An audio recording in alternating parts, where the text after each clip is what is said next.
반갑습니다. 바람 잡는 바람잡이 인사드립니다. 오늘은 바람잡이가 인간관계에 있어서 피해야 할 유형에 대해 바람 한번 잡아 보겠습니다.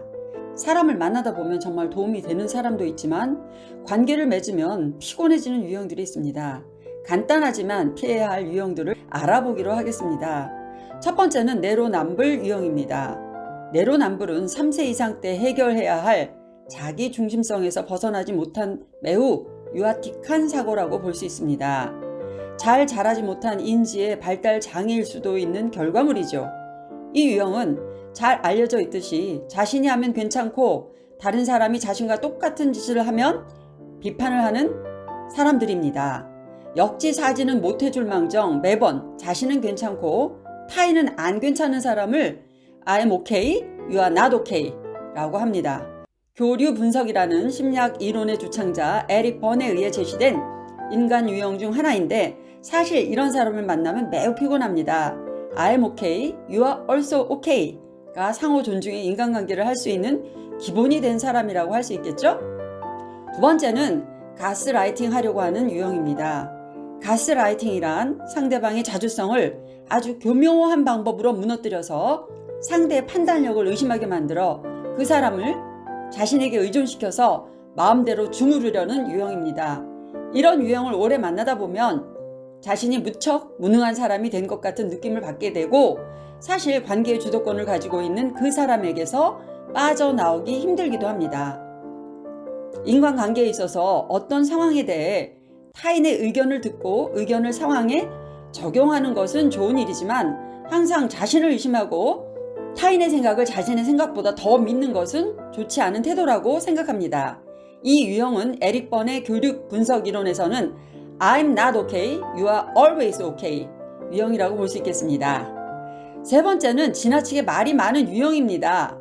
말을 너무 안 해도 사실 피곤하고 빤히 듣기만 하고 자기 말을 안 하는 유형들을 만나고 나면 왠지 나의 모든 사생활이 다 털린 기분이 들게 만듭니다. 그러나 말이 너무 많은 사람들을 만나는 것이 더 피곤한 일입니다. 사실 자기 혼자 말을 많이 하며 만남을 동무대처럼 생각하는 사람들은 그만큼 상대방을 배려하지 않는다는 것과도 일치할 때가 많습니다.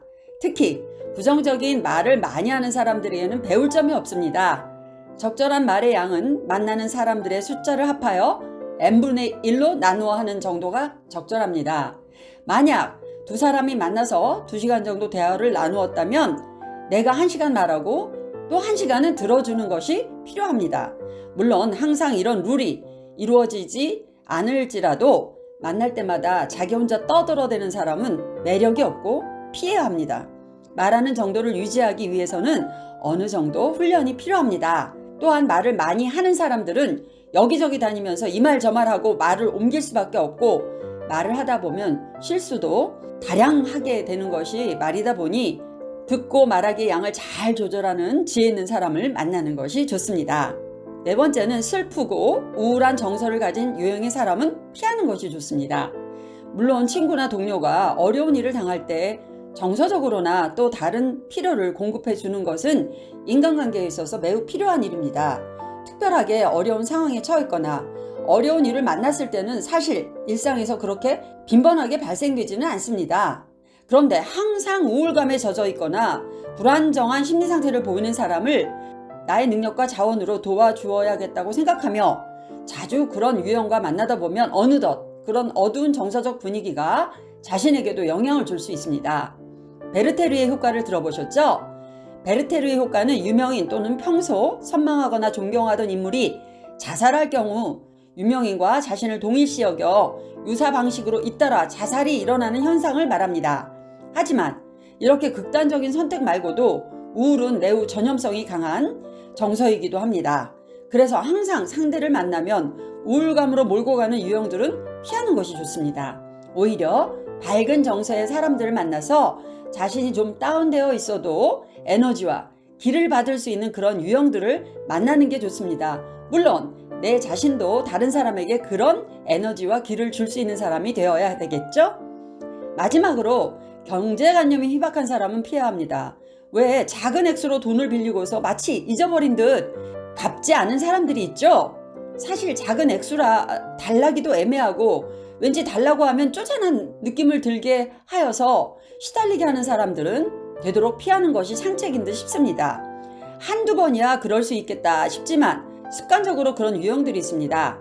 추가적으로 외형적인 것에 너무 신경을 쓰거나 소비와 지출이 수입보다 훨씬 많이 이루어지는 유형들은 피하는 것이 좋습니다. 게다가 이런 유형이 나의 근검 정신을 비난한다면 더더욱 피하는 것이 좋습니다.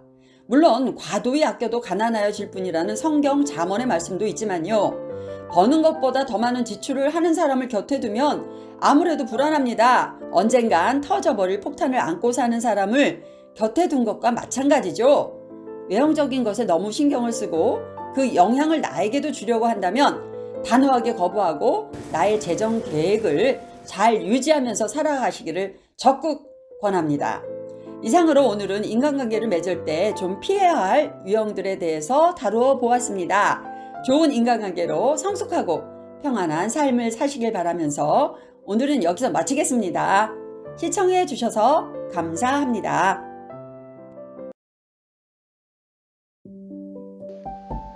여러분, 또 만나요.